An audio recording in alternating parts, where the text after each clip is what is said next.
So I'm at the train station, ready to go home from a long day of adventuring, as I usually do. And, I live in an area of the Bay Area that doesn't have many examples of, like, dregs of society type people. Sure. So it was very surprising when I was sitting in the train station shelter and up walks a shirtless guy. And the other train, the other direction is coming. And he goes, "Is that the northbound train?" "Nope, southbound." I had no idea if he was actually asking me or not because he figured it out anyway.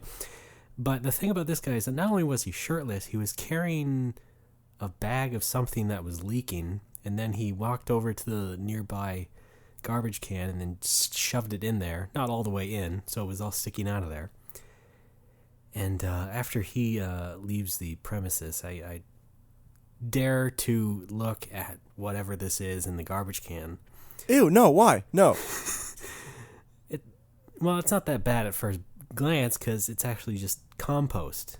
It's like tomatoes and I see potatoes in there leaking out of a bedding product bag. Like a bag you would get like a comforter in or pillows. Okay. And he was using that as his garbage bag.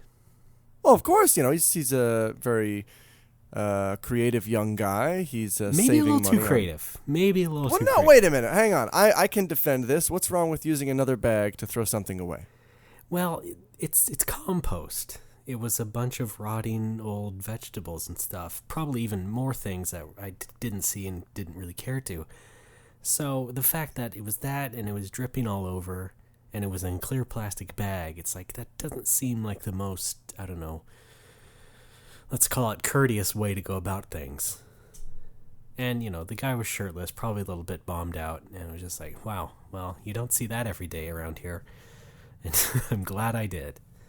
See, you say that, but when you started describing the situation, my first thought was, I bet that happens every day over there.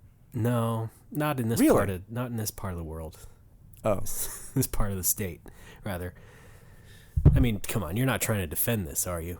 I mean, this is a reprehensible action. Well, not really, but it was a little gross. I am defending creativity when it comes to trash bags because I've done the same thing. I've used what's what? No, it's exactly what it fucking sounds like. You use a trash bag from a bag from a product as a trash bag to throw something else away. But this was like extra. This is extra impractical. It's like a bedding product bag. It's a zippered up bag. Of course, the thing's going to leak a little bit. Oh, and zipper. And it looks extra gross because it's a clear bag. I mean, even if you put it in like a plastic shopping bag, at least those are, fogged up a bit. You don't really see everything in there. I didn't consider the zipper. Yeah, exactly. That does make it a little bit gross. Now, hang on. Maybe I'm just missing the point of compost. Isn't compost... You're supposed to put all this rotting organic matter in a thing and it rots, but then don't you sort of feed it back into the earth and it becomes, it enriches the soil?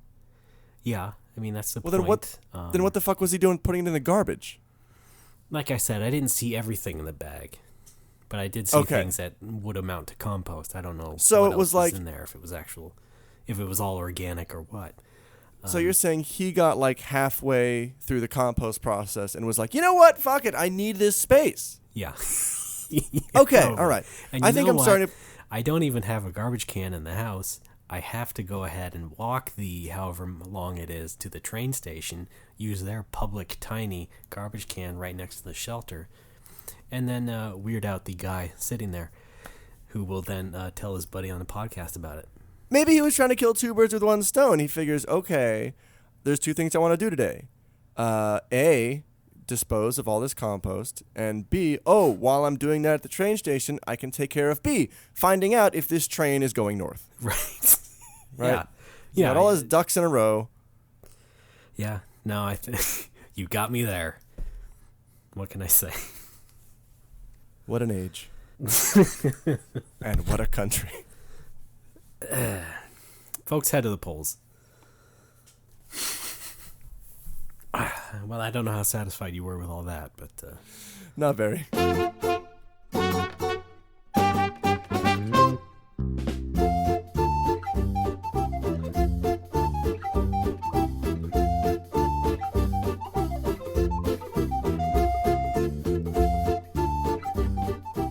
Ladies and gentlemen, you know it, you love it. It's No More Whoppers. My name is Ray Barnholt, author of the official Big Bang Theory cookbook, and actually standing in for Alex Fraioli this week, a pack of wolves. Down, boys. We're fine. Oh, okay. Sorry. Hi, Alex. Oh, I didn't see you there. I'm Alex. I can't start with the giggles. That's unprofessional. Well, that's how we do things around here. All right, that's fine with me. Hi, folks. Yes, thanks. I know my name. I'm Alex. Hey there, my name is Alex. An amazing, lovely day today where I'm from. It was clear skies, just barely over 70 degrees, and yet with that tinge of the fall chill in the air, I'm loving it. Thank you. Yeah, good weather here too in the Orient. That's politically correct. You it's know, getting the cooler place now. where those Orientals live. Yes, and the rugs that they make, and Oriental flavored ramen, which I love. That was actually a flavor. Yeah, it was one of my favorites. Or anytime I see or like Oriental salad. What the fuck? What? Well, because it has the crunchy things in it, and then it has little mandarin oranges. And Really? Yeah. Is that enough? Well, that's part of it, yeah. And then you have the sauce, which is kind of a tangy sauce. And then, I'm sorry, did you say sauce? Sauce. Do we Dressing. have differing? Do we have? It's a fuck. Yeah, you corrected yourself before I could make. I'm sorry. It's visualizing that I thought sauce. I know it's dressing. Please don't fucking hang me for that. I want to turn. I want to turn that into a character. The guy who thinks that salads have sauce. Oh, all right. I'm sorry. You know, technically speaking, it's not wrong. It's dressing. It is wrong. But it is a form of sauce. It is in the sauce genus. The sauce family, sure. Yeah. I think that's what genus means. Which phylum was that again? Yeah. Have you ever seen that old detective show, Phylum and Phylum? No. It's from the 70s. Good stuff. I must say, though, that despite the nice weather, I do have a bit of depressing news to lead with. Uh-oh. Here on the show today. First of all, my main laptop is dead, and I had to send that into the shop. That's a shame. Fortunately, it doesn't affect the show because I record that on a different laptop, smaller one. But you know, it was weird. I think I was one of the rare people to actually get like a genuine blue screen on a Mac. Wow. Like I just sat there one day and it went boom, bright blue screen with like weird vertical black lines on it. Would not boot into anything else anymore. So I was forced to walk it to the Apple Store and get it checked out. And we're still waiting on that. Now, wait a minute. I find it interesting that you say walk it to the Apple Store, where instinctively I would say take. And because you say walk, I imagine you like putting a leash around it and like dragging it down the sidewalk. Well, I use that word because, you know, it's very close to where I live. It's like a 20-minute walk. Okay. So I said that to be clever. You see what I'm going for there? Let me restate that. So, it's not a big deal because, you know, I'm not lacking in computers around here. But it was a computer I did a lot of the design work for the magazine, so I can't really do anything with that until I get it back. And I don't know. That's just a little bit of bad news from my end. Well, I hope it all works out for you. Yeah, maybe. Next, I would like to mention that no, this is not the show where I talk about the report from the city council meeting that I mentioned about the 7-Eleven last week. And in fact, I don't think I'll be able to do it at all next week because, as it turned out, there's a scheduling conflict. Like right after, almost like 2 days after we recorded that episode, it turns out I had to pretty much go and do something else on the same day at the same time for an article I was going to write. So, Video games. and you know, since that's something I'll be getting paid for, I kind of had to bite the bullet and go ahead with that. However, apparently there'll still be another council hearing about the same issue about the 7-Eleven that's supposed to go up or not in November. So maybe I'll go to that. But nonetheless, probably not much to say this week or next about that. All right, looking forward to it. Because I know you were all waiting. I was. Yeah, actually, in the week since, I went back on the site, and they've updated it with a lot more documents and things that explained what was going on and whatnot. So that was nice to look at. I really only saw a couple of new ones in the past couple of hours, so I didn't have a lot of time to check everything. But they added a bunch of letters from the neighbors who all wrote basically negative responses to the whole thing going up. Now, what were some of these responses? I'm very curious about this. Well, to some degree, I bet you could probably just guess what they all were. It was basically just a lot of concerns about what having a 7-Eleven there would do to the immediate area. So there was lots of concerns about traffic, more dangerous traffic, perhaps even the potential of crime rising a bit in around those blocks and whatnot. But the biggest thing that people brought up was that the city didn't really tell anybody this was going up when they started to fucking put the sign up and everything. So Oops. I think understandably, people are a little bit upset and concerned with that. So what happens, like I said last week, they halted the work, and now we're having these council hearings about it, and people sending all that stuff. So, again, I can understand that completely, because it is kind of stupid that the city would go ahead and build it based on the fact that there was a market there before, like a mom and pop shop, and that was there for a while. And, now we're getting into territory that is too boring for this show, but No argument here. basically it's a big kerfuffle. And yeah, no, for sure. But I just wanted to say that's what I've been looking at and will look at. And in the event that I do not go to this next meeting or any of them, I can at least look at the video online and give you some sort of report anyway. Ooh, are they going to do a live webcast?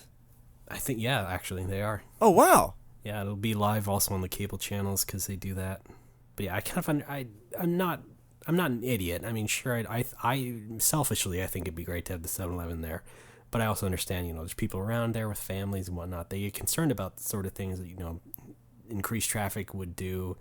I understand, especially, and like I said, the fact that the city didn't really say anything about it before they started to build it again. Lastly, I'd like to say that also I understand the fact that the location of it is about 2 blocks shy of practicality, because 2 blocks up is like right at the end of Auto Row, and then for the next few blocks after that, it's all residential stuff and like mixed offices and whatnot. So it wouldn't really look like it belonged there. Okay. So I think maybe the odds are stacked against it happening. Yeah, probably. Probably. It's too bad. I think Okay. maybe if it was something even halfway of a nicer chain, like Starbucks or something, then maybe people wouldn't be so concerned or upset. But again, I'm sure I'll have more updates to come as we move into the next few weeks of the show. More to come! All right. So, any questions from this point on? Yes, Alex. Oh, that's amazing. I seriously did raise my hand in front of my computer. Jesus Christ. I'm out. How do we do it, folks? Yeah, there we go. No, I don't really have a question. Damn it. Well, we're off to a great start. I know. Well, no, I mean it's a convenience store. I live in the land of convenience stores. I know what Yeah. they're all about. I do look forward to it, though. I hope they move forward with it. Yeah. And I think the problem here is that 7-Eleven has a gigantic stigma around it. And I was Why is skimming through these letters from the neighbors and whatnot, and they were saying, yeah, they're all concerned about the crime and whatnot, and that, it'll be dirty and really devalue the immediate area and all that. And I guess at some point that's unavoidable. And I don't completely agree with all of that. And I probably couldn't successfully bring up the example of Japan, because then people will be like, well, Japan's super safe and all that, so what would that even matter? You know what I mean? Sure. Sure. All right. Let's hope for the best. Yeah. Well, yeah. Hope for the best. Pray for the worst. No. Yeah. Wait. Hang on. No. Hope for war. Prepare for no more Whoppers. Yeah. Now let me annoy Alex by saying, what's next on the show, Alex? Oh God, I hate when you say that. Well, folks, you know what? I know. I don't care if you're listening to this in November. We're still recording it in the past, in November. Guess what? It's still Spooky Sunday.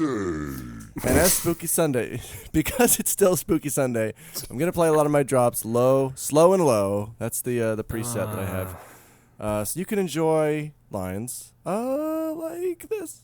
Mitchell. Ooh. Right. Okay. Here comes Frankenstein. Here comes racist Frankenstein. Well, let me tell you something, my crunk friend. I had no idea. Fridays on NBC. He's from a different era. It's tonight actually NBC aired what was supposed to be the new Munsters, but they just turned it into like an hour-long pilot special thing called Wait a minute, something what? else, I forget. What's supposed to be the new Munsters? Yeah. But it doesn't look anything like them. It's not like what the Munsters look like. It's just basically a family that looks a little bit creepy, that's all. Please tell me it's called The Monsters. No, it's something extra generic, like Moon Lake Drive or something. Yeah, all right then. I'm not on board. I'm not a big Munsters fan. I don't know all the references and whatnot. But yeah, I remember that just being sort of a weird thing where NBC was like, what the fuck do we do with this? Oh, well, let's just throw it on Friday night for no reason. Because it's almost Halloween. Belated happy Halloween to everybody. I hope you had a nice time. And Spooky Sunday. I'd love to know the making of that. Took about an hour. Yeah, I don't doubt it. Don't doubt it. So, okay. Well, that's great. That is so great, Alex. I can't wait for more. All right. Oh, wait, hang on. You talking about broadcast television, one of the weakest segues I've ever done. I just remembered something recently. I don't remember why this popped into my head. I'm going to describe something to you that I believe happened. This is what I remember happening. Okay, was it a dream? What's going on? No. In 1991, this was just before the release of Disney's Beauty and the Beast. Sure. Nickelodeon had been running these ads or these spots that were like, tune in to Nickelodeon at like on this day at this time, and we'll show you a sneak preview. You get a sneak peek at Beauty and the Beast. And I thought, okay, that was cool because as a kid, I'm into Disney movies, right? I want to see Beauty and the Beast.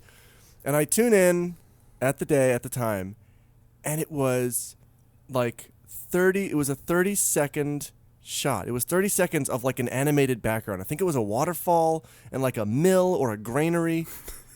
And I thought then that was it. It was just 30 seconds of like a wheel spinning and sunshine. Am I insane? Am I remembering something that did not happen? Why would they promote that if it was just a background?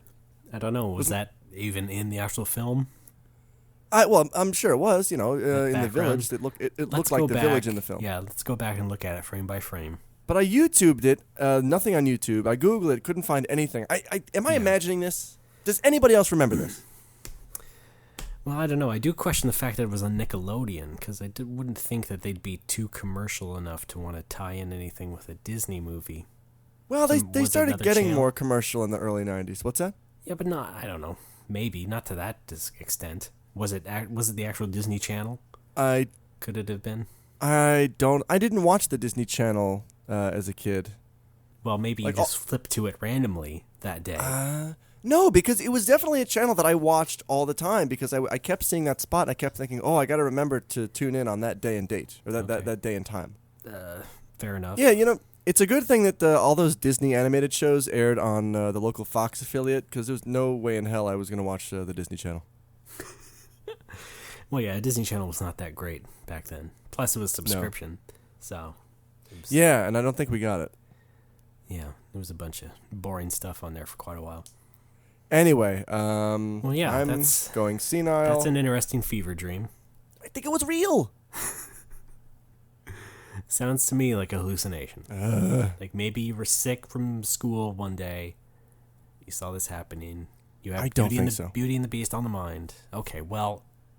speaking of being sick from school, I was trying to find this clip on YouTube, and in searching, I found some commercials from 1991, and one of them was one of these cough syrup ads, and in all these cough syrup commercials, when they're pouring the syrup out onto the little spoon, and it just kind of sits there, and the surface tension is keeping it on the spoon. Yeah. My thought process when I was a kid, it was just, oh my God, that looks delicious.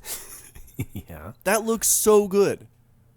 I I'm sure that was loved the- taking cough syrup as a kid. I'm sure that was the point. Yeah. Well, they did it, man. They pulled it off. Yeah. I think they still do that. Yeah? Maybe.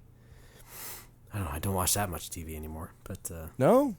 Actually, I do have I have some kind of a sore throat going on right now, so I could use some of that cough syrup. did they not have that in Japan? They do, but it's probably just as expensive, and I'd rather just get over the cough unaided. I see. Well, I mean, you're buying other things that you're going to put down your throat anyway. Food I'm and sorry? drink. Food and Oh, drink. yeah, sure. Yes, exactly. Exactly what I was going to. So, I don't know. What's a few more bucks for cough syrup? You know what I mean? You know what I mean? Yes. Did I tell you I'm Italian? Let me restate that. Another development recently. Boy, Is this and also is about nostalgia? What else No, from this is- 1991 have you checked out lately, Alex? check out my welcome freshman Tumblr. Contra 3. Okay. This is kind of embarrassing. I've only just now started playing. You're never gonna guess what game. Go on, take a guess. Just now started playing. It's a game that I bought used years ago. Thought I played and hated. Never actually played it. Gosh, I have no idea. I'm sorry. I'm I'll stumped. give you a hint. PSP. Oh, Fantasy Star Portable? There you go. Oh, you're a No, smart one. okay. Yeah, I bought it used years ago for dirt cheap, and I guess I never actually played it. I guess when I thought it was a port. I thought it was a straight port of Phantasy Star Universe, but it's not, Yeah, I guess. no. I think I've probably even tried to convince you of that, and you were just like, no, it sucks to play it, whatever. Well, yeah, because I thought it was a straight port, but it's not. Which I wish somebody could have told me that before. And it's actually kind of fun. I'm really enjoying it. Yeah, no, that's good. Yeah, It's, I've heard good things. Yeah, the music is great. It's got a very strong PSO vibe to the music, which is fun. The If only thing I had don't a like is Phantasy that Star fan for a friend who would be into that sort of thing. Oh well, I'm Alex. he or she may never know. Down, boys. Arf. I don't like the fact that the game sort of holds your hand through everything. Like, the best parts of PSO were just fucking exploring on your own and killing dudes and finding rare stuff. Here, it's like everything you do is part of a mission. Yeah, I remember playing the demo, and it was like wall of text, and then Yeah, could- it's for wall like of half an text, and then hour. it's hand holding through every area and every enemy. It's like, let me get out of here. Let me go explore on my own. Maybe Yeah. there's a way to do that later, but right now it's kind of monotonous. It's still fun in a little bit, though. I don't know. Yeah, well, I know you played the DS one. I did. I Star like that Zero. one, actually. That was a little bit more free form. That was fun. Yeah, but I mean, it wasn't too much different than the PSP ones. Yeah, it was. That one was all SD. Get it? It's SD on the DS. Okay, well, that's not really the criteria I was thinking of. But, It was more cartoony, though, and it had Yeah. wacky anime, like super anime characters. Sure, but I meant and- gameplay-wise. Not And the super music was from what I know. different. No, I'm just doing it on purpose. Yeah, that's fine. No, yeah, the gameplay is a little different. Because most of the time I am in a party in PSP. You're sort of forced into a party to do all these missions. And I think in PSZ, what was that, Phantasy Star Zero? Yeah. Yeah, sure. I think you're alone? Maybe. I may be misremembering. Anyway, Yeah. it's not quite the same. All right, fine. But it's still a Phantasy Star game in the mold of Phantasy Star Online. So, Yes. I'm just saying, why didn't you just play it? Because I thought I did. Have you ever heard of Nintendo? Yes, they made Toe Jam and Earl. But you are liking it? Yes, I am actually. Good, It's good. my new futon game. Right. Ever since I discarded Final Fantasy. Part of the Alex Fraley Futon Hall of Fame. Yes, part of the Alex Fairley futon collection. Yes. Now it's Sears. Check us out. No, I've sort of gotten back in touch with video games since I moved out here. I don't know what it is. I think it's because in the city I was always going out and hanging out, and Yeah. I didn't play that many games at home. It was Right. mostly FF11 or whatever on the DS, in bed, but nowadays... Yeah, well, now you're in the sticks. Now I'm in the sticks. Now I'm in sticks. Come sail away. Now, now I'm out here. You have nowhere to go. I'm enjoying. No friends. I'm enjoying living out here. I'm enjoying recording myself playing video games like an idiot and trying to make that into its own podcast. I'm sorry. Your life is a wreck. It's just shambles, folks. A shambles. So I take this to mean that maybe Dragon Quest X is not completely taken over your life. No, it hasn't. No, I sort of hit a wall moment. in DQ10, and that is, I think I go over this in 10. Where Sure. I've done the first 5 key emblem quests, and I guess there's 5 more, but it's a lot of legwork, and I'm not a high enough level to do it, which means I have to grind a lot, which means that's not interesting to talk about for that podcast 10 and 10. Sure. So I may just hang it up for a little bit. Who the hell knows? Come back when you're all ground up and ready to go. That's right. Yeah. I took 2 or 3 days off earlier in the week, and when I came back, I got 3 Genki balls, and I just grinded like crazy. That was pretty good, actually. Yeah. All right. Well, then, that's also kind of too bad. For the 10 and 10 audience, which is growing exponentially, I think. It is, sure. It's 5 hours of mind-numbing crap. Actually, it's only 10 minutes a day.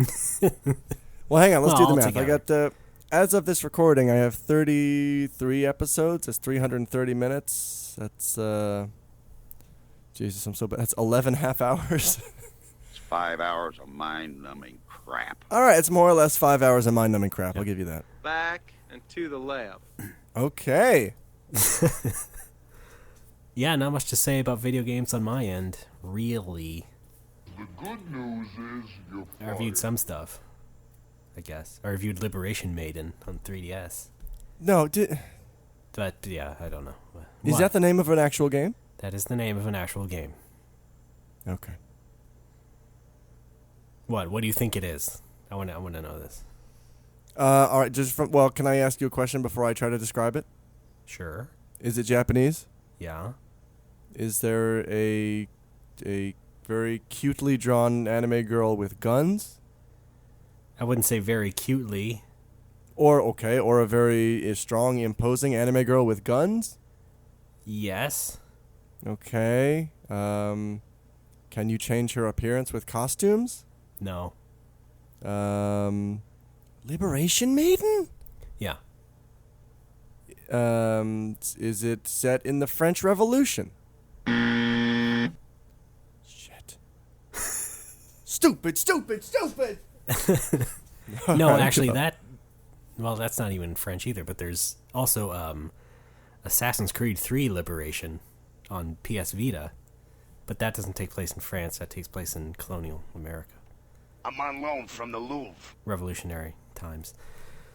No, it is a very anime-looking influenced game, but it's like a 2-hour-long shooter for 3DS. It was part of the Guild 01 collection, where they got different well-known developers to sort of share their concepts and make these kind of short games and put them together. So they finally came out in America, and are coming out in America. So I reviewed the first one, which is Liberation Maiden, and gave it a C. Video games. That's my news. I do not play video games. Right. That's my gaming news. Well, I look forward to playing more games, maybe, in the future, out here, Maybe. in the countryside. Since I moved out here, and I started living in company housing about every other paycheck or so, I'll look at the pay that was deposited in my bank account, and I'm like, this can't be right! I was making more before! And then I start in my mind writing out this angry email I'm going to send off to the accounting lady in the company, and then I realize, oh wait, this company housing, they take the rent out automatically. Oh yeah, that's about right. It's a real Alex move, I'd like to call it. I'm Alex. I just imagine you drafting this angry email. Yeah, It's like, my little imaginary quill starts moving back and forth. All right, let's just stay calm here. Don't get all crazy on me. That is, it's a form letter. That's how I open every email. no, directing that to you. Oh. Dear accounting, we're living in a society. Yeah. Who is this? Oh, I'm sorry, it's Alex. Employee number 000866. You are now a bum. Well, this seems highly unprofessional. Are you trying to say I'm fired? Maybe we should wrap this up. That's a good idea, folks. We're going to take a quick break, and we're going to be back. I've got some news from school I think we need to act out. All right, school news. Yes.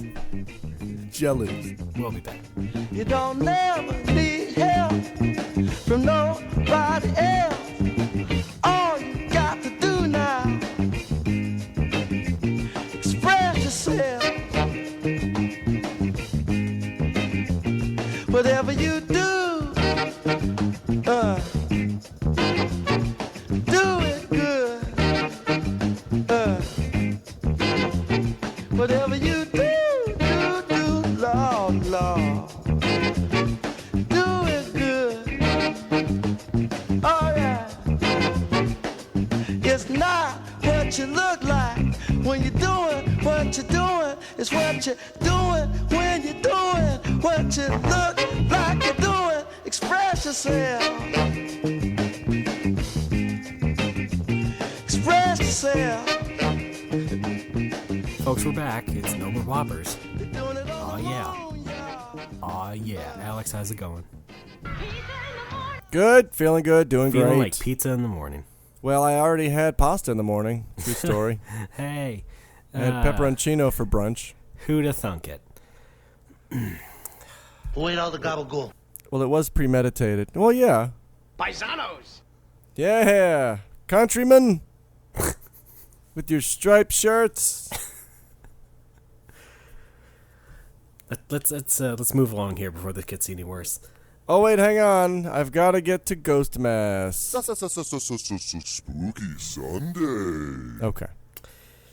Yep, we didn't hurry enough. Okay, let's do our best anyway. All right. Well, folks, I got an update on the Yuusei situation. As you may recall, there was a young gentleman named Yuusei who enjoyed punching me in the balls. I've been trying to help him kick the habit, but it's not been successful. Raymond, if you could help me reenact another scenario that took place over the week. Oh, I see. Is that what I am to you? Just your go-to thespian? Yes. Cool, let's do it. All right. You love the theater.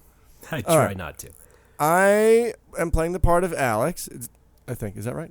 My name is Alex. Yes, there we go. You know And well. Raymond, if you can be Yuusei. Of course, yes. Okay, ready to go? The role I was born to play. As always, I will be communicating entirely through drops. So Yes. here we go. It opens with me standing in the classroom after a class. Yuusei comes up to me. I think he's going to tell me some good news. So this is what I tell him. You say you've got some very excellent news. That's right, Alex Sensei. I've decided not to punch you in the balls anymore. You say Starting tomorrow. You say I'm going to die. Oh man, sorry, Alex Sensei. I guess this bugs you, huh?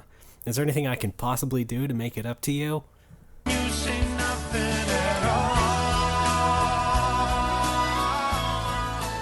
All right, and that's about it.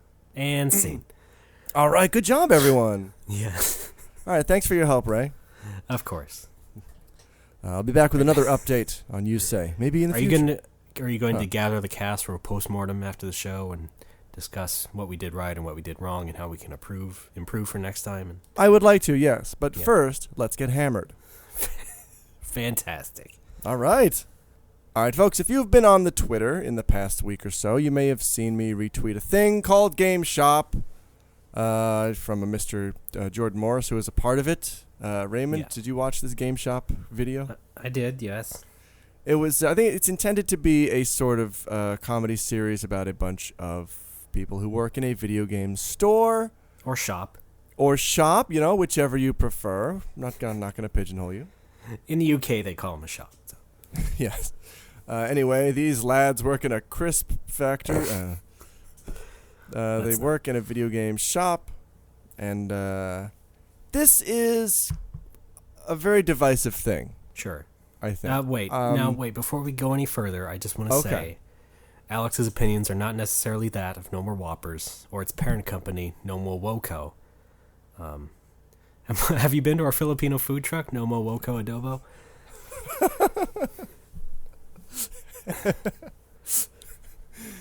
sorry. Have you Anyway. seen our appearance in Double Dragon? No mo fuck. Sorry. Oh. Please continue. If I had a gunshot drop, I was gonna go for no mo abobo, but Yeah. not gonna happen.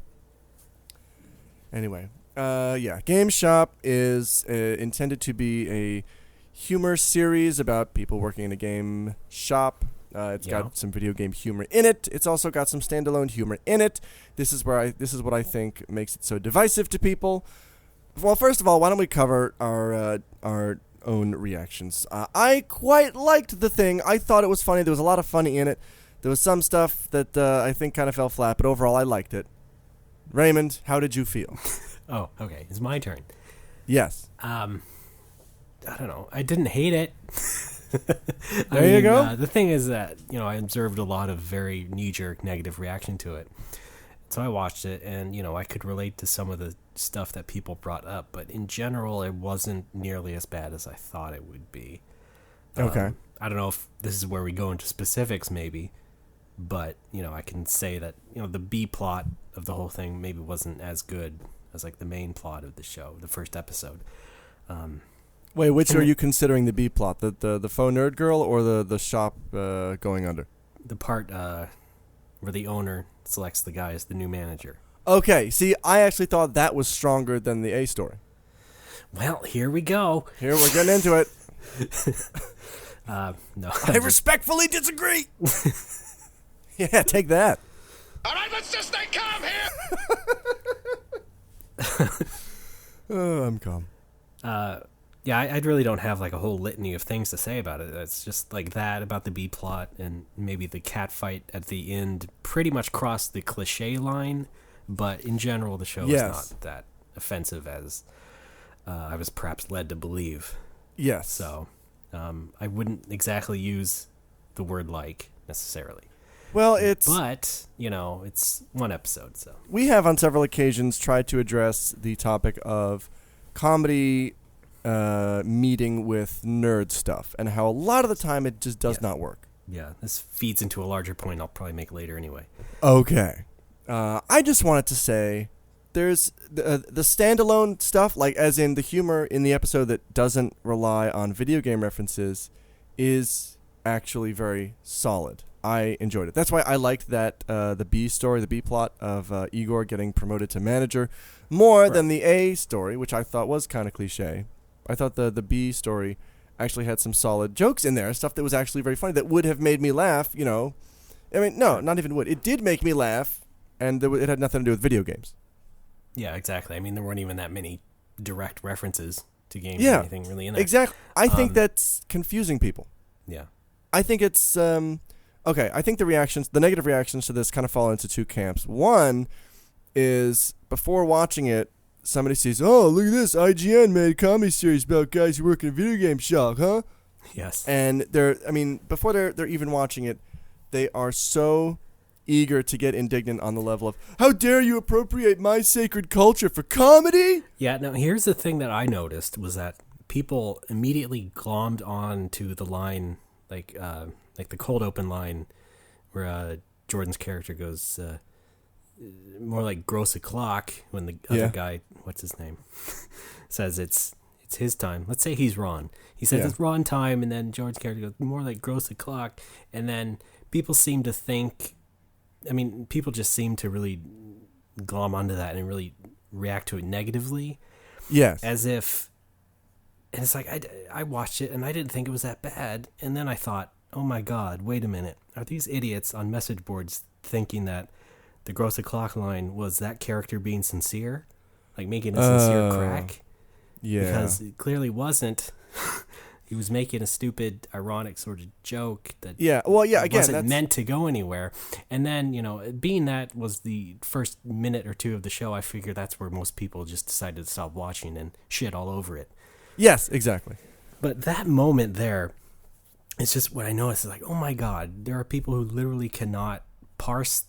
There are people who can literally look at that and not parse the intent of the character.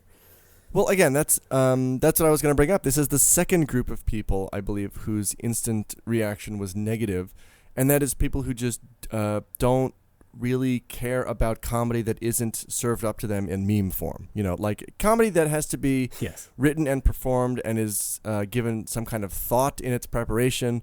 Is alien and foreign to a lot of people. I don't want to say Asperger's, but I'm afraid I just did. And I think it strikes them as a difficult thing to digest, and their reaction is one of, wow, that's a terrible line. Logically, it doesn't make any sense. Why would he say that at all? I get that, and I just want to make clear, I'm not saying that was a hilarious part of the show. That cold opening. Yes, I know, but it was clearly meant to be funny in the way that it was supposed to be funny within that character's universe. Like if I make a silly crack about something I'm not really sincere about, like, okay, you'll get that, Well, maybe not you, Alex, because you don't think I'm kidding sometimes. But, I mean, in general. Don't get all crazy on me! The only reason I wanted to talk about this on the show is because, first, I want you to know I didn't see the Gaff thread. I have no intention of seeing the Gaff thread because it is Gaff's sole responsibility to just shit on everything. Everything. Almost everything. Things. I mean, let's be fair. No, he's not a gaffer. He's a GAF. And I was surprised when I, on Twitter, saw someone whose opinions I usually agree with was bashing the show, but based on the title alone. And what I told you was that probably based on that Gaff thread. Ah, that's a good one, yeah. So I was, at least 80% sure that's where he or she found out about it. Now, the title of the episode is Faux Nerd Girl. And I think this is where this disconnect comes in nerd culture between, game culture and actual real comedy and how they don't seem to get along all the time. This person then continues bashing the show that he didn't watch.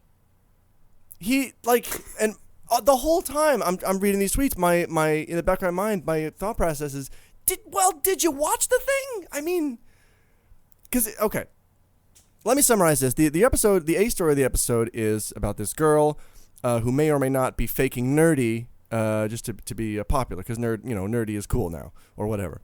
Yeah. But then the girl who works at the store feels insulted because she's actually been nerdy since childhood, and now this hot girl has sort of moved in because it's the new thing to be nerdy. Right. And he's defending this particular person on Twitter defending girls who fake nerdy to get dates, and I'm fucking screaming at my computer, did you watch the thing? But did you watch the thing?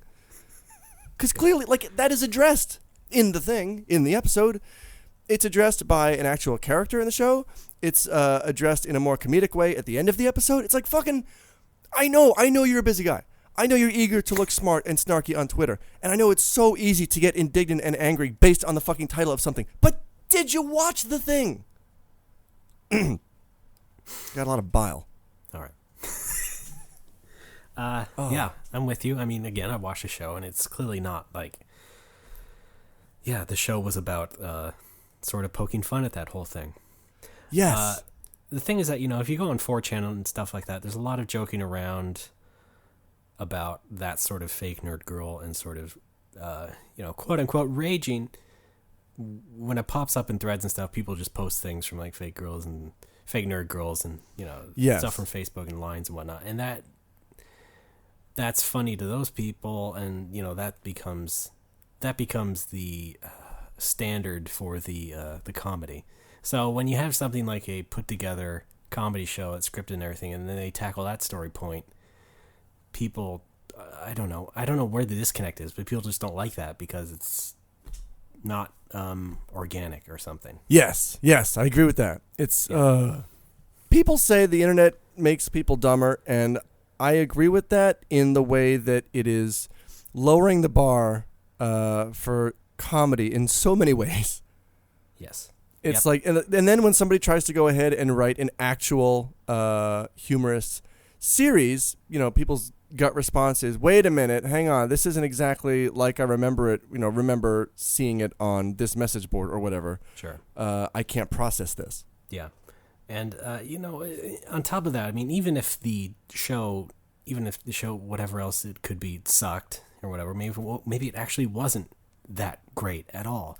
Like, it would still put together, in a semi-professional way, and, still a lot better than the many things I've seen online, these terrible webcomics and other video shows that are so amateurish and touch upon these same sorts of subjects in a much worse manner, much worse approach, much worse execution. And, I have to give more credit to the people who actually, want to construct something. Yes. I mean, this is where this all comes from for me, is that I didn't think the show was that bad because my experience has been tempered by seeing shit online that would just make you burst into rage at the first second. These awful comics and everything every other week, and it's just, I can't, and people just slobbering all over it because it's about something that they know. Wow, yeah, exactly. He's recognizing my specific subculture. I feel at home here. Yeah, and here, okay, this is my larger theory about this sort of thing, is that I think there's a weird preference for joking about that kind of nerdy stuff, games or whatever, if it's a comic or something else that you read. This is my theory, because if you read it, it's in your own voice. Yes, if it's something live action or constructed, it's you watching these perceived jokers doing a disservice to the subject matter. That's where I think the disconnect really comes from. I actually wrote up, I wrote up a paragraph about this to discuss on the show, and I actually deleted it from my notes because I didn't think it would be relevant. And yet here you are bringing it up. Sorry. No, I like it. I'm just trying to remember what it was. I have this weird theory that when the deeper members of a specific subculture, let's say the super bitter gamer type, watches something like this that has some semblance of production values and actually is semi-professional, I feel that a lot of the reaction is based on the fact that there are actors who know how to act and who don't look like complete slobs that would work in an actual game shop. I think on an unconscious level, they might be thinking, "Hey, wait, they're trying to make nerdy stuff look cool. Ironically, look at this guy; he's too smart and funny to be working in a game shop." That's definitely the general sort of complaints lodged against places like IGN, who made the show in G4 and stuff like that, and that's been going on for years. Yes. So I think that this particular show just kind of carries a stigma that it doesn't necessarily deserve. Yes, I want to say, the character of Terry, played by Jordan Morris, like, Jordan fucking loves video games. Right. It's not, what I meant to say before is, I feel like a lot of people they get a negative vibe because they think, oh, look I bet these actors don't even play video games, and yet they're pretending to be video game shop employees. Okay, first of all, I don't think you know how acting works. Second of all, Jordan, at least one. I don't know anybody else of the staff, but or of the actors, but Jordan, I know absolutely loves video games. Yeah, but people don't know who he is either. I mean, no, they don't. They don't. And I feel maybe I think I'm very eager to sort of defend this because I am familiar with Jordan's work, and I think he does a really good job in it, and I don't know. I mean, sure, so am I. I mean, I had him on Retronauts, for Christ's sakes. You did. And it's like, I don't hate him at any degree, but I didn't necessarily like this show, maybe to the degree that you did either. But I was just overjoyed that there were a lot of jokes that worked on their own, independent of video game culture. Yeah. Because again, as we've stated, anytime this sort of thing is attempted, it's just a barrage of video game jokes that you've heard before, or some variants on an older joke that you've heard before. Like, there was actual character stuff in the Game Shop episode that I thought was funny. Like, Igor freaking out in the back room, but now that he's a manager. Where do I get a tie? Do I have to make one? I fucking laughed at that. Yeah. Anyway. In some respects, I do understand where a lot of the knee-jerk stuff comes from, because I'm also someone who doesn't really like it when video games are immediately equated with comedy. And, I've seen, like I said, a lot of those shitty webcomics, but also a lot of shitty video game TV shows in my time. And they always have to be funny in some respect. And it just kind of bugs me, and it kind of lingers with me. But again, I can set that aside a bit and watch this and, get where they're coming from. Nonetheless, I'm just saying that, I can understand why people who may not be mature enough to let that slide. Yes. I can see where they're coming from. All in all, I didn't think it was that awful, until Jessica Chobot showed up. But then it was awful. I liked... Wait, she was at the end, right? Yeah. Yeah, I liked that bit, I think only because I don't know who she is. Who is she? Well, okay. Really quickly, she was the girl who had the picture of licking a PSP once, and then IGN decided to hire her based entirely on that, and then just sort of pimped her out for years. Okay, well, boy, that sounds pretty dumb. Yeah. Now she's queen of IGN's LA office, I guess. Does she do any writing? Well, I'm sure she tried once or twice. So they just keep her, they just bring her out at times. Bring her out and have her try to be token. funny and all that. Okay. All right. That's my bias, at least. You know what? I think with this episode in particular, I think the problem was that episode, the one about the nerd girl. I think if they had started with an episode about something else, anything else, I would say, yes, didn't immediately invite so much criticism, ignorant or not, then it might have debuted a little bit better and had maybe a better reaction. But this pilot about, jumping right ahead and jumping right into the nerd girl stuff, it's like, yeah, I can, yeah. I didn't see that ending well. Why don't we make a series? Yeah, why don't we? We can call it Game Lumps. We'll call it Game Stop. Have you ever heard of Nintendo? Oh, that's an even better name. Yeah, there you go. Have you ever heard of Nintendo? A little long, though. I don't think so. Or this. In fact, These there's people room. play video games for a living. Perfect. I think the final point, or the final thought I'd like to bring up, is that stuff like this really confirms to me that I can never stand being a comedy writer. No, why's that? I'm a comedy nerd, but I just am a little bit too cynical to deal with a lot of this stuff. Like I couldn't see myself writing or even acting a lot of the lines that these people say. Because again, I mean, not terrible, but some of it's just a little bit too cringeworthy for me. And again, that's born in my criticism. So I don't know. I've entertained, thoughts of being some sort of comedy writer, or comedian, or whatever. And it's just like, no, I probably couldn't handle it. I could not submerge my cynicism enough. And that's my problem. That's just an outside observation about it. I think that's why we enjoy podcasting so much. Yeah. It's, you get that outlet there, but you're also not constrained by having to appeal to a specific audience. Yeah. I guess I'm saying I understand, but I also have that sort of knee-jerk reaction to things where things get a little bit disappointing. That's I do too. I will have a knee-jerk reaction to something, but I will keep it to myself until I actually see the thing. Yes. That's what fucking bugs me so much about, the Twitter age now, is that so many people believe that everything has to be a cutting remark, everything has to be snarky or edgy, everything has to be shitting on somebody else. No, it really does not. Oh, okay. It just makes you look like a dick. Yeah. Because it's the easiest fucking thing in the world to just shit on something. It's worse if... That you haven't... Did you even see the goddamn thing? Not talking to you. Don't make me play the drop again. I was really hoping you would. No, it's even worse if that's your personality to begin with. I mean, holy shit. Yeah. We've known some of those. Yes. Still know some of yeah, if I don't like something, I'm usually just not going to really react against it that harshly. I'm just going to be like, that wasn't that great. Oh, well. Right? It's like I'm not going to go on Twitter and go, oh, that was such a fucking disgrace. Jesus Christ almighty. It's like I don't do that anywhere. Unless I have to, like criticizing a game that I didn't like or something. Then, whatever. But it never comes to mind. I don't really just ever have that urge to fucking lash out at something that really does not affect me. Pac-Man for NES.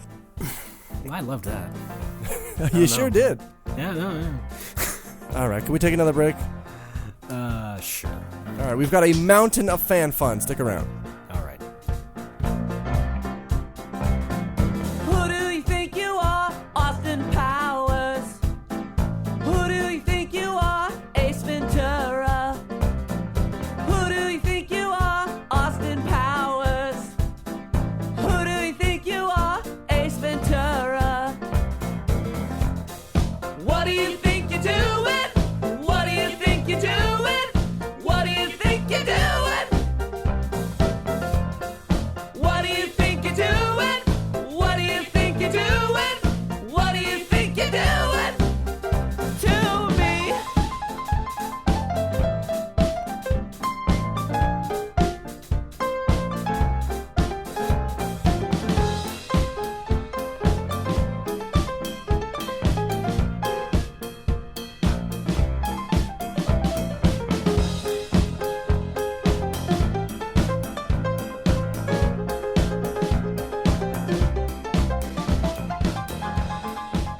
Folks, welcome back to No More Whoppers. You know it. It's Spooky Sunday. I'm Spooky Alex, and joining me is Resigning Ray. Designing women. Oh yes, I was about to make. Yeah, okay. I love it. With We me are is on. Misha Taylor. We're on the same page. Alex, please tell me what's wrong. Seemingly everything. All right, folks, it's time for fan fun. Yeah. Let's do it up. Let's do it up. I got the fan fun theme here. Okay. Oh no, they ate the tape. Oh shit. Oh. I told you to keep those out of the pantry. Speaking of the pantry. I guess that's more of the freezer. All right. Mm-hmm. Folks, 3 donations this week. Our first one comes from the benevolent Jay McCarthy. Raymond, you're familiar with him? Yes, our 5th president, right? That's right. Very good. All right. So if you could fire up the music here, folks, of course. 1 second equals $1. All right, then. Here we go. All right. Thanks, Jay McCarthy. Purpose. No more Whoppers and 10 and 10. His email. Hi, guys. I just donated $25 for you. Hopefully a piece of it can go to Alex's DQ10 addiction because I really enjoyed listening to 10 and 10. I like Alex's pedanticism and general insanity. I like his Japanese normal voice. I love the neurotic wondering about his quests, etc. It's like I'm there with you. I've been a fan of Ray for a long time. I get print versions of every scroll issue. Well, thank you, Jay. Yes. Now, here's something interesting about this fellow. He mentioned in his email that he says, I was so taken with podcasts and the drops that I integrated them into my classes. I'm a university professor. While I teach, I have a soundboard website open on my computer where students can click on links and sounds will play via my computer over the room. It is very fun to have my students play drops on me when I'm lecturing.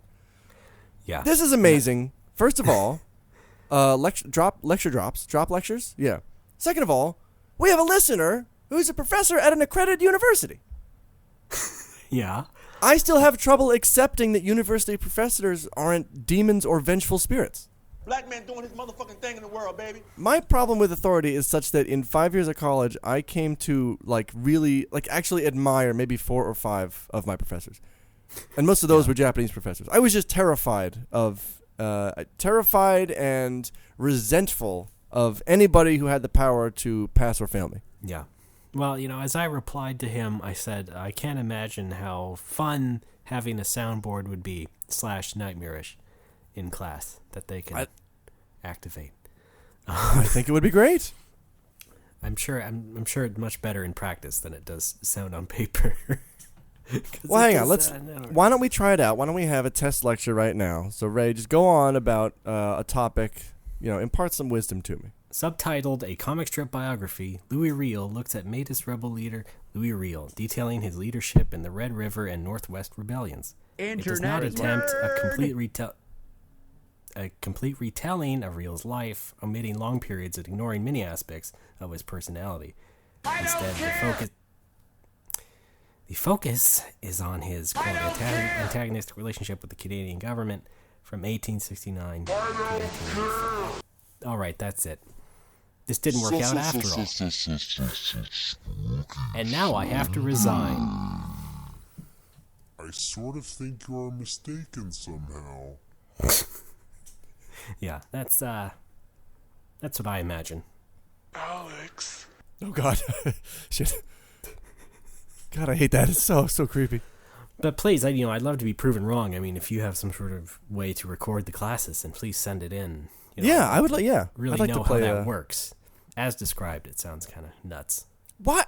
No, I'm not criticizing it. I'm just saying. You just called the man insane. I think that's criticism. I said the practice of his class. Oh, yeah, fine, yeah. Not in a bad way. That's some bullshit, right? I get it. No, I'm not angry at you. I'm angry at the situation. All right, let's just stay calm here. Yes, sir. All right, we got another donation here from Sean McDade, also known as Sean of the McDade. Raymond, take it away. Thanks, Sean. Purpose, hoping to get Top of the Wop off the ground. His Facebook profile picture is him leaning against the Oscar Mayer Wienermobile like he just doesn't give a fuck. What is better than that? All right, thank you, Sean. Yes, indeed. We appreciate every penny of it. And folks, I believe we also have a recurring donor, second-time donor. I was going to say two-timer, but I think that means he's cheating on his girlfriend. Yeah, no, yeah. So two-time donor, Daniel. I mean, hold on. I mean, that could be possible. I mean, it could be sort of a Dr. that's Phil right. situation where you have a husband so obsessed with comedy podcasts that, it takes over his whole life, and let's not rule it out. He's not talking to the wife. He's not talking to the kids. So let's not rule that out. Yeah. So, Daniel, thanks, and Mrs. Worthington, watch out. All right, here we go, Raymond, anytime. Thanks, Daniel. Purpose, to let Ray and Alex know I think they are fantastic. This is our second donation from this gentleman. He likes Ron Wasserman. He's into Ultimate Spider-Man, Discworld, Peanuts, The Princess Bride, They Might Be Giants. I'm absolutely behind this. Iron Chef, Astro Boy, Mega Man. What is more Alex than Mega Man? He likes Egg in the Basket, which I, growing up, knew as Toad in the Hole. I'm guessing that's the Australian name. All right. Thanks, Dan. Yeah. Can I call him Dan? I guess so, yeah. All right, cool. Probably. I wasn't criticizing his class. I was just saying. Okay. All right, folks. As usual, Facebook likes. You all know what this is. You like the Facebook page, and I butcher your name somehow. Ready? Yay. Yes, I'm ready. Here we go. Have you no sense of decency, Jay McCarthy? Dave Spoony Bard Gilbert? French statesman Riley Brunière? Really getting to the heart of trees with Corey Elm. Don't make me cry, my Omar Mesquina will run. Mike garners some praise, wouldn't you say? The most terse weapon forger in the village is absolutely Frank Smith. Two names joined as one. It's Natalie. Probably related to a Thane, Sean McGarr. Most definitely a notorious monster, Jalal Lauren Lambert. Hawkeye Pierce had a run-in with a steamroller. It's Alan Flatton. Hey, you boys better stay off the Dave roads after nightfall. Up and coming action movie star Ed Cole. And this vampire killer was recently introduced to some baby cows. It's Trevor Metcalf. All right. Thank you, everybody who liked the Facebook page. Yeah. We love you for it. We love your support. Oh, my God. Anyway, you can find links to donations and the Facebook page on nomorewhoppers.tumblr.com. That's right. And tell us if you don't want us to butcher your name. That's right. Or, even know you exist at all. I mean, we won't even... Look, your secret is safe with us. That's right. If you're in a highly sensitive government job, or perhaps you are a Spider-Man, a Batman. Right. Anybody call for a web slinger? That guy too, the Hulk. Right? They just rebooted that as the Amazing Hulk, is that right? No, I'm Prune Tracy. They just rebooted that as the Amazing Prune Tracy, is that right? Yeah. Okay. You've got it. All right, folks, we got some over nerds. As always, Raymond, we love the over nerds. Again, yes. Again, we have a surplus this week, so we're going to save one for next week. How cool is that? That's cool, I guess.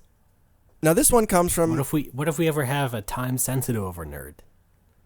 Well, then we'll record and release it on that day, even if it's outside of an actual episode. Yes. Folks, if you need us to read an over nerd before you die... Or if there's ever some kind of like a hostage situation... Yeah. Where the guy demands that we tell his over nerd. Hi guys, love the show. I'm in Zimbabwe, locked away in a building, and they really want us to read these over nerds before we even see daylight for at least 1 second. So if you could, please hurry it up. We'd be grateful. Again, love the show. Love you, James. Kind of short on time here. P.S. I'm a big Sonic fan. All right. This is the one we mentioned last week. We were saving this one for this week. This is from Max Van Lanker. He says, "Hey, Alex and Ray, I'd like to tell you of an encounter I had with an over-nerd. This tale of drama and woe takes us all the way back to the 7th of October. You see, Pokemon Black and White 2 had just come out, and as any addict, I didn't want to wait to get my fix, so I went down to the local GameStop to quickly and discreetly buy my game, planning to avoid unwarranted attention for being such a god-awful nerd. However, my plans were met with an obstacle, the likes of which still disturb me to this day." All right, let me interject here real quick. Quickly and discreetly buy my game. I love the description, but I imagine him going into the GameStop and coming out with a brown paper bag. And maybe he did. Maybe he did. When I entered the store, I saw him standing in front of the register in all his glory. At least 28 years old, greasy black trench coat, cargo shorts, New Balance CrossFit shoes, a coating around his entire neck of what was distinctly too long to be called stubble, but too short to be anything good. And to top it all off, running ragged and feeble from the back of his head, was a rat tail. A rat tail! His presence would have left me only with a distinct image of what I aimed to not become if not for what he was doing. He was talking to the cashier about Pokemon. The cashier, obviously stoned and completely uninterested, nodded weakly in agreement with everything Neckbeard said. He told the cashier of how he had prepared for the release of these sequels, how he had read things about them on forums, how he had planned on buying both versions eventually, about how much time he had spent playing the previous games, how he had gone to the tournaments around the country. This went on for 10 minutes. All hopes I had of avoiding criticism for my choice of game shrunk with every sentence he spoke. I had hoped to avoid the stereotypes, and there they were, standing in front of me in line. After an immeasurable amount of time, the Pokemaster in front of me paid for his copy of White 2 and left. I approached the counter sheepishly and asked for my copy, remarked the cashier. Just like the guy in front of you!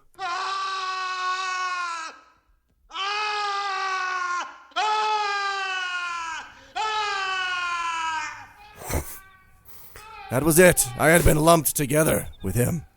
Thanks for reading. Love the podcast. Max rhymes with wanker, Van Lanker. Sent from my iPad. Yeah. Thank you, Max. You know, as it played out, it was like one of those overnerds we mentioned last week. A little bit. But at the end, it redeems itself. So. Yes. I just, that is the worst is, I mean, yeah, because to this cashier, you're both just, video game fans, Pokemon fans. That means we must be the same. We all look the same to you? Right. Is that what you're saying? You think we all evolve the same? Right? Yeah, that's the kind of thing I sort of am afraid of happening to me at any point. Being at lumped any in? Store. Just, being commented on. Don't comment on what I'm buying. Could you please? Yeah, that's all. Hey, toaster strudel. Oh, you meant video games? Anything. Oh. No, I've had, checkers at this grocery store comment on the pizza I was buying. And well, that sounds fun. Wait, did I you mention that on the show? Yeah, you did. I mentioned that on the show. Oh. Way back. Well, thanks, Max. See, it's difficult for me to come up with a response to this one because except for, with the exception of the cashier's remark at the end, this is more or less an example of just, hey, I saw a nerd. Sure. And I don't know how to counter that. I don't believe I've ever been lumped in with an uber nerd who has been in front of or near me. So I'm going to respectfully pass and hope that people send in more substantive over nerds. No offense, Max. All right. Well, what do I get? Well, I guess we finally stumped Alex here on Over Nerds. Well, don't feel bad about it. I already do. It happens once out of how many times we've done this, so I don't care. It can't last forever. Nonetheless, we do enjoy getting people's stories. We sure do, and we have another one here, and it's actually pretty good. Now, guys, I don't want to alarm you, but we got an over nerd from a real life woman. Are you all ready for this? Yeah. Oh my God! Noted Facebook liker Jasmine Ray. See? Right. She's already half of No More Whoppers. She writes, "Hi, Ray and Alex. Rather than dazzling you with stories from my college Japanese class, I thought I'd share one of my favorite moments while working at a small game store. We carried all sorts of things, especially retro games and older consoles. The type of nerd I'm about to describe is endlessly infuriating to me, and I honestly can't explain how they continue to form, given the abundance of information on the internet.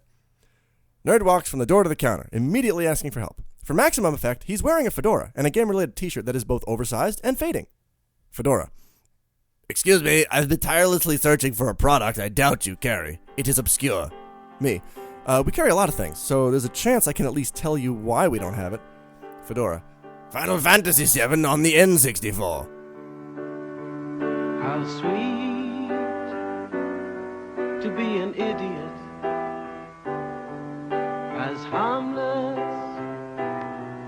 as a cloud. Me, smiling as serenely as possible. That game was available on the PS1 and PC in the 90s, and now it's on the PSN, which is probably the most affordable option these days. Fedora, laughing. No, you really don't know, do you? Me, attempting to be nice. There's a long story about why FF7 isn't on the N64, but I can tell you with certainty that it isn't on that platform now. Fedora, scoffing and retreating to his trenchcoat-wearing companion. She is telling me Final Fantasy VII isn't on the N64. Both join in strangely self-congratulatory laughter. I sigh and walk off to help someone else. Half an hour later, they come back up to the counter. Trenchcoat. Why don't you believe us? We know what we're talking about. We're game collectors. We would know about these things. Me. Because you're looking for a version of the game that doesn't exist. A version with a long, drawn-out history that eventually led to Square dropping its development partnership with Nintendo because the beast FF7 eventually turned into wasn't going to translate to a cartridge format very well. So initially, yeah, you might have heard about FF7 coming out on the N64, but that didn't actually happen. Is there anything else I can help you with? All right, let's just stay calm here. Fedora, turning to his friend. I don't know why they hire girls at game stores. They're just so unwilling to learn facts. Trenchcoat. They should hire real gamers in these places. Real historians like us. And then they leave. Another customer saunters up with his iPhone in hand, smirking. I guess they didn't make it to the part of the Wikipedia page that explains what you just told them. Sorry it's so long. Your show makes my commutes much more entertaining. Jasmine Ray. Yeah, well, fuck those guys. Yes, but thank you, Jazz. Can I call you Jazz? Just write in. Thank you, Jazz. I'm going to say no. Oh, okay. Well, I don't want to say Jasm. Come on. No. Alex, just... Is that... No. That's no good? Okay. Just drop it. Thank you, Jasmine. But yeah, these guys... I am kind of thinking that these guys were just trolling. Yeah, I think maybe they were intentionally asking for a game that doesn't exist as an excuse to talk to a girl who works at a video game store. Not just talk to a girl, but insult one too. Yeah. I think they were gonna ask her for a game that doesn't exist, and then assuming she wouldn't know that it doesn't exist, and that she's gonna look for it frantically, and she's gonna have to tell them, "Oh no, it's not in our database, or it's not in our back room," and the guys will just keep on being idiot assholes. But fortunately, hey, Ingmar, I got this great idea. Let's go to GameStop. Let's go up to the chick that works there and ask for a game that doesn't exist. And then when she, we'll test her, and if she says it doesn't exist, we'll totally shit on her, and that'll be funny because girls are dumb. That's a great idea. And then what? I don't know, a hot dog on a stick. It's a date. We've been Fedora and Jules. But yeah, Jasmine doesn't take any of their shit. She's on top of the ball, right? Wait, did I just mess up a phrase? Can you say on top of the ball or just on the ball? It's fine, Alex. Are you sure? Okay. It means the same thing. She's hovering delicately over the ball. She knows exactly what's going on. She's above it. There you go. Above ground. She's inside the know. She's within the knowledge, is what we're trying to say. The spirit's within. Thank you, Jasmine. Now on N64. All right, next week, we got one for next week from a Robbie White. Robbie White, don't despair. We will read your Overnerd next week. Oh, wait, I got to offer one up. Oh, so yes. Well, I can tangentially... Alex, have you ever been misogynistic at a game store before? Not openly. I've never, I've obviously never trolled game shop workers, but I did have an obsession with that FF7 Nintendo tech demo from 96? Right. It was really FF6. Yeah, that's what I meant. That's what I meant. But yeah, and everyone kept calling it FF7. But yeah, there were only a few pictures of that on the web, and I printed all of them out on my family's printer and just put all of them in my locker at school. Just wallpapered the whole inside of it with the screenshots from this tech demo. I feel you've mentioned something like this before. Have I? The show. Maybe I once mentioned that a good friend of the show, Matt, in high school, beat DuckTales, screen capped the ending, and put that all over his locker. That was pretty awesome. Okay, no, I don't remember that. That's good. Okay. That's good, yeah. But yeah, it's... No, I maybe also be mixing it up with something I know I've mentioned on the show before, I'm sure, was that I would print out Final Fantasy logos and box art and paste them to my bedroom door. Okay. Yeah, I did that. And that was when your mom realized he doesn't even deserve a bedroom door. She took it off the hinges. That's not true. She was very understanding. Tolerant, even. All right. Thank you, folks, for your What's that? No, well, that's not very close to anything. No? But, yeah, we tried. We really did. All right. One final bit of fan fun. Folks, our listener, Jonah Gregory, recorded his 19-month-old, I almost said 19-year-old daughter. That would have been unspectacular. Recorded his 19-month-old daughter saying gabagool. It is quite possibly the cutest thing I've ever heard, and this is it. Gabagool. Yeah. Gabagool. With Jonah's permission, I'd like to turn it into a drop. And you can change the speed and pitch on it. Look at this. Oh, she's like Super Baby now. Alex, don't forget, it's Spooky Sundays. Oh my God, you're right. Okay, because it's Spooky Sundays, you could also jump into the future. All right, let's jump in the future. Jonah Gregory is a loving father. He's made breakfast for his daughter. We're 16 years in the future. She's about to wake up and take the SATs, okay? But he's having some trouble getting her to wake up. She seems to be stuck in a dream. Gabagool. Good luck. Whatever your name is. Gabagool. That's all I got. I must say, that sounded a lot more like a robot voice. Oh, wait. Hang on. Let's try that high. Spooky Sunday. Oh, it just sounds like my normal voice. I'm Alex. Spooky Sunday. No, you idiot. Spooky Sunday. There we go. Who ate all the gabagool? Gabagool. All right, folks. Is that it? Hang on. I can't form a complete thought right now. Did I tell you I'm Italian? Let me restate that. Yeah, that was darling. Thank you very much for that. All right, I think that takes us to the end of another episode. I forgot to mention. More bar development stuff. I'm meeting with my accountant again next Saturday. Good. We're finally going to start putting the numbers together and figure out how much of this loan is going where and whatnot. I see. Crunching those numbers. Yes. Yeah. Anyway, he gave me a call the other day. I'm trying to overcome my phone anxiety so I can, get this shit happening. Yeah. And I just picked it right up. Said, "Hey, what's up? I'm Alex." Yeah. I was getting a lot of calls last week. Was that the story? Well, no, I was trying using it to lead into this, but I think you just blew my cover. I received a lot of calls last week from an unknown number. Uh-huh. And, if it's an unknown number and you're calling me, why would I answer you? Yeah. No voicemails. Okay, you want to get in touch with me and I don't pick up? Fucking leave a voicemail. Tell me who you are so I can call you back if I want to. No voicemail. So I Googled the phone number. Turns out it's an Eikaiwa school, so I just ignored it. And then they emailed me. They emailed me and they're like, "Oh, we couldn't get in contact with you. Are you still interested in this job?" And I'm like, "What the fuck are you talking about?" Oh, that's right. When I was, almost unemployed a year and a half ago, that was a year and a half ago. What do you think, guys? Do you think I'm still interested? I didn't say that, but well, hey, from afar, I appreciate the thought. Yeah, I would love right now if people would offer me a job a year after I applied for one. Well, yeah, but it's a shitty Eikaiwa job. That only happened once in my life, so. I mean, you could get a job at a Starbucks if you really wanted, but do you? Yeah. No, I'd rather get a job at that new 7-Eleven. Oh yeah. And then fend off all the naysayers and critics, with the broom and stuff. Just never mind. So I emailed them back saying, "This is my situation. You know what? Okay, maybe I can, get a job there if you're still hiring in spring." I said, "This is when I'm moving. These are the hours I need." And they get back to me with, "Oh, yeah, we can't promise that, but please apply anyway." No, why would I do that? Yeah, why would I do that? I retract. Fuck them. That's dumb. That's always the best. Yeah, we're gonna shaft you in the end, but you should really apply anyway. No. How about no? Well, thanks for calling and wasting both of our time. Yeah, well, let us know how that bar meeting goes.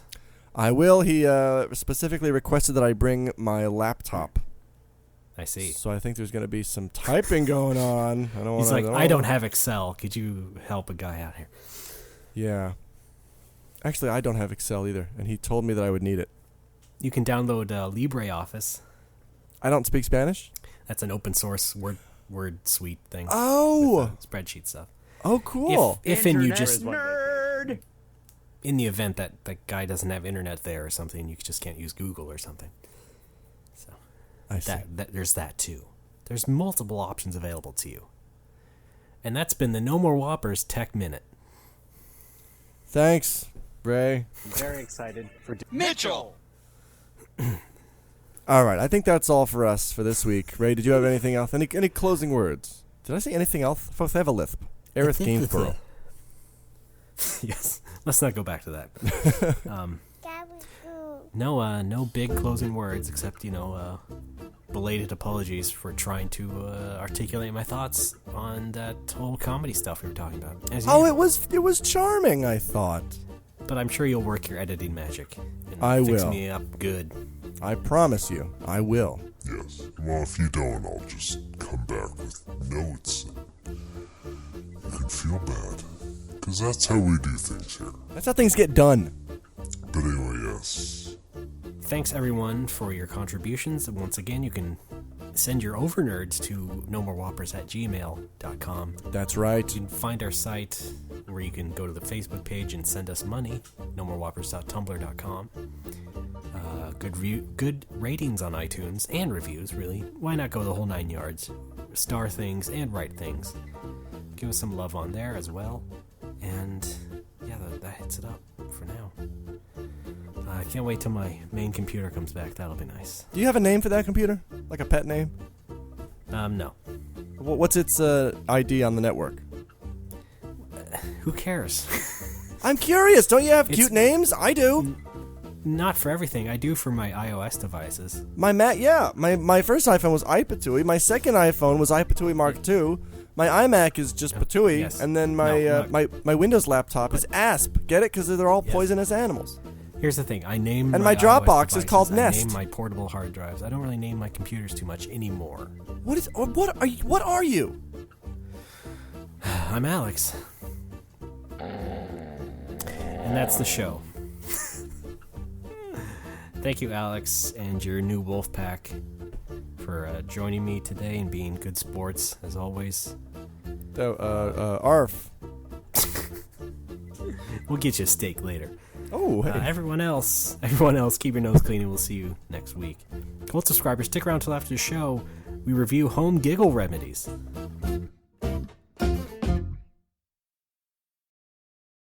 Alex, please tell me what's wrong. Seemingly everything. All right.